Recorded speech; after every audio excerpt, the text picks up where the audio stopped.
just wanted to hop on here before you get any further into today's video lesson.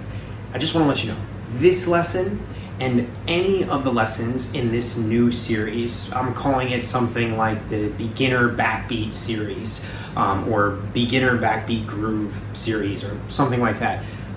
Every video in this series is specifically tailored to beginner drummers or new-ish drummers, or drummers who really haven't played much. Maybe they've played a little bit, but they've never really studied backbeat grooves. This series is for them. So, or for you, maybe that's you watching. So if you're an advanced or even an intermediate player, this series is probably going to be nothing good for you. I mean, not nothing good for you, but it's probably not what you're looking for. You probably already know all this stuff. So before you, if you're advanced or intermediate, begin spending more time watching this video, you may not need to. You probably don't need to. You probably know all this stuff, so you can skip it. Now, if you're a beginner and you're still watching, hey, I am so happy you're here, and I'm really excited for you to jump into the rest of this lesson. Also, before you go any further, I want you to click the link in the description below. Not for me, but for you. It's a free PDF of the drum charts of each of the grooves that I'm going to be demonstrating in this video. So it doesn't help me out at all. I could care less. It's for you. You need that in order to actually practice these grooves. This lesson is going to be, I think, really helpful for you, but the biggest takeaway, even if you don't watch the rest of this lesson, is that you get that PDF, download it to your phone or your tablet or your computer, or print it out and throw it up on your music stand, get behind your drum kit and start playing the grooves on that page. If that's all you take away from today, that's what I want for you. Every lesson in this series is going to have a drum chart PDF in the description below, so always grab it. Also, I'm going to include a drum PDF for how to read drumming notation. So if you're completely new, like if this is the first time you're ever picking up a pair of sticks and you just got a drum kit or something like that, or you made a drum kit out of pots and pans, or you're playing a bunch of pillows, or you're using a practice pad, whatever it may be, if you have no idea how to read drum notation, there's a second PDF below for you. Again, neither of those PDFs help me at all. If you click them, it doesn't benefit me, but it does benefit you. And I want to give those two things to you for free. So please click those links before you go any further in this video. All right, that's enough. I think that's everything. If it's not, hopefully I cover it in the rest of this video. I'm just so excited that you're here. Again, if you're advanced or intermediate and you're still watching this, I don't know why, unless you're just enjoying it. Hey, cool, happy you're here. This video is for you newer drummers out there. All right, cool. Let's get started with the lesson. Here we go.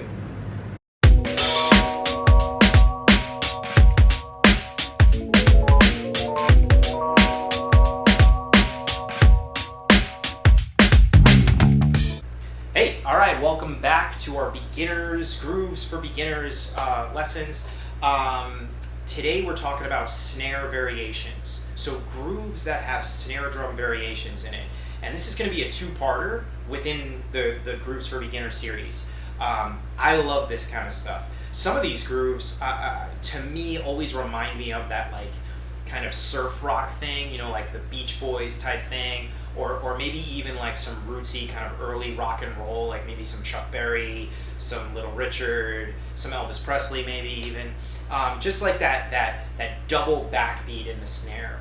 So what do I mean by that? What do I mean by the double backbeat? So typically, as you've learned in the earlier videos in this series, our backbeat is on our snare drum hits on 2 and 4.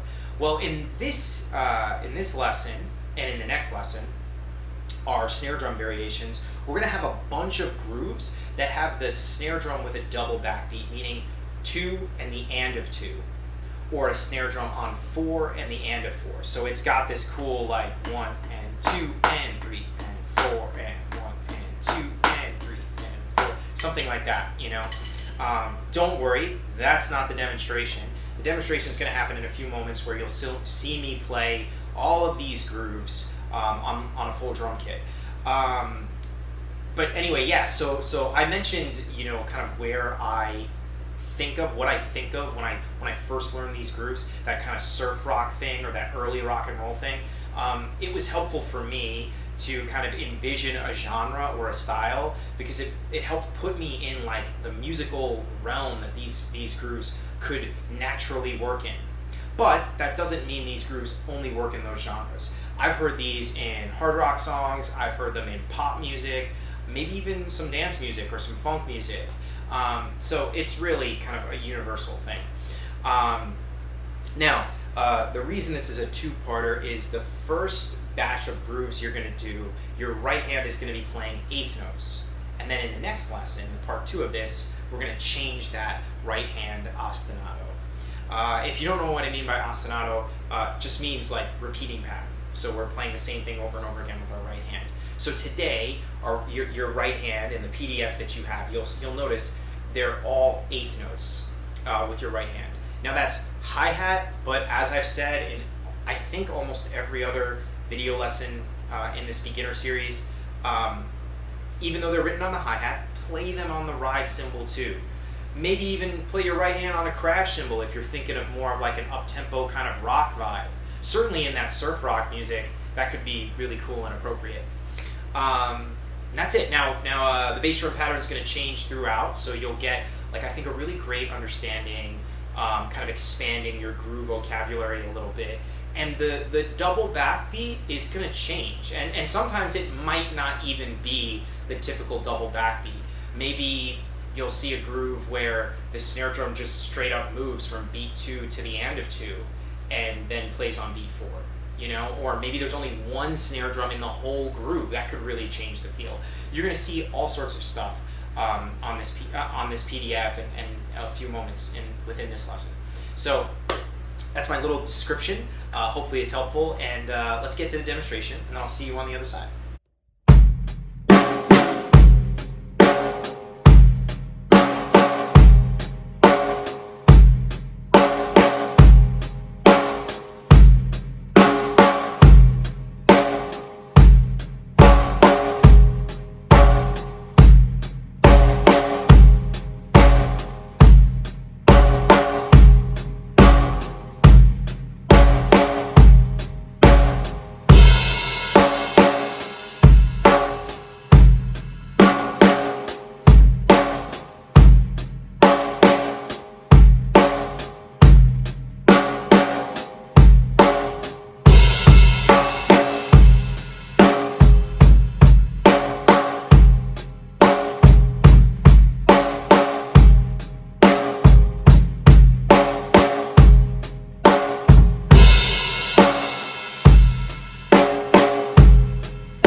there you go. So hopefully that demonstration was helpful. I tried to go through, I think, all of the grooves, and there might be a few in there where I was a little loosey-goosey with maybe adding a note or removing a note or something like that.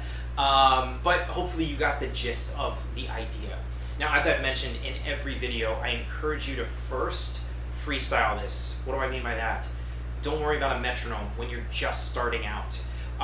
Sometimes that can be really challenging to do when you're getting comfortable with the coordination of a groove or a fill or a pattern. In this case, a groove. So when you're starting out, just piece it together. What's your hi-hat doing or ride? What's your snare doing? What's the bass doing? Put them together, kind of get the groove looping a little bit, meaning repeating the measure, repeating the groove over and over a couple of times. And once you can do that, say, you know, for, I don't know, 4 to 8 measures in a row, then I would say it's time to, you know, put that metronome on. Pick a slow speed, gradually work your way up. If you've been following me here on the DrumShed, you know my metronome technique is increase by 3. Don't do big jumps. It helps trick the brain. And that way, within one practice session, you can increase your speed more than one time. And that's really cool. Sometimes when we do those big jumps, what I mean by big jump is like, let's say you start at 70 BPM and then tried 80, and the groove is a little challenging, you may automatically not be able to do 80 BPMs. You might not be able to make that jump. And that's because our brain consciously knows, like, oh wow, I hear how much faster this is than what I was just doing. And once you have those thoughts, that's when frustration can kick in, that's when doubt or negative thoughts can kick in, and it makes it much harder to increase your speed. Also, physically, going by small increments really just helps your body physically adapt in a really natural and fluid way. And that's a huge help for increasing your speed as well. All right, that's it. I hope you enjoyed this video. I love snare drum variations, and I think you will too. If you have any questions, as always, drop a comment below, and I'm always love interacting with you all there. And if I can give you the answer within that comment, I will. If it requires a follow-up video, always more than happy to do that. So please just let me know in the comments below. If you enjoyed this video, do all the YouTubey things. I know I say this all the time, but you know, you never know. There might be like one of you might be a random person who has no idea who I am and never seen the DrumShed before. So this is for you. If you like this video, you know, hit the like button, maybe subscribe to the channel, maybe hit the notification bell so you stay up to date on all the DrumShed stuff. And if you know of any other drummers who are kind of new or very new or complete beginner, maybe share this video with them. And I'd love for this channel and all this beginner stuff to get to as many new drummers as possible. I want to help as many people as I can learn this really cool instrument. Thank you for being here. Thank you for watching. I hope you have a very blessed day.